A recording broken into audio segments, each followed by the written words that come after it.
এ নাও লেডিকেনি নাও, লেডিকেনি মা, লেডিকেনি খাও। এ নাও মা, আর একটা কড়া পাকের সন্দেশ আছে, খাও মা। খেয়ে সকল ভক্তের মনোবাঞ্ছনা পূর্ণ করো, দেনা থেকে মুক্তি করো, ঋণ থেকে মুক্তি করো। জয় মা, জয় মা, জয় মা, জয় মা। শাস্ত্রীজি, কি কি মিষ্টান্ন ভোগ মাকে অনেক রকম মিষ্টি আছে, 2 রকম কড়া পাকের সন্দেশ আছে, লেডিকেনি আছে, রসগোল্লা আছে, মিষ্টি দই আছে, অমৃতি আছে, সীতাভোগ আছে।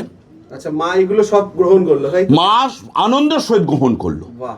এবং মা হচ্ছে এই মিষ্টি খাওয়ার জন্য পাগল, কখনো ছেলে মানুষ হয়ে যায়।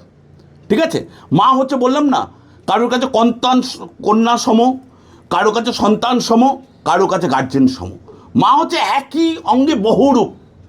আবার কখনো তিনি নীল কণ্ঠ শিবের মতন ধারণ করে সমস্ত দুরারোগ্য ব্যাধিকেও নাশ করে।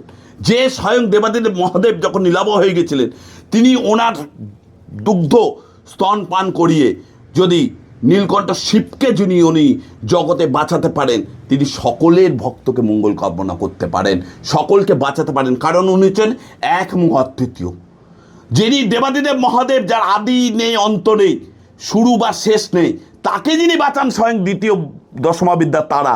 আর তিনি তো আমাদের বাঁচানোটা ওনার কাছে কোনো ব্যাপারই নয়, শুধু ভক্তি। কোটি কোটি মহাবিশ্ব তার চরণে।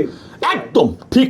যখন আমাদের এই দেহ পঞ্চভূতে বিলীন হয়ে যায়, তখন তার তো আত্মার তো মৃত্যু হয় না, আত্মাকে গাইড করেন এই তারা, এই আত্মাকে গাইড করেন তারা।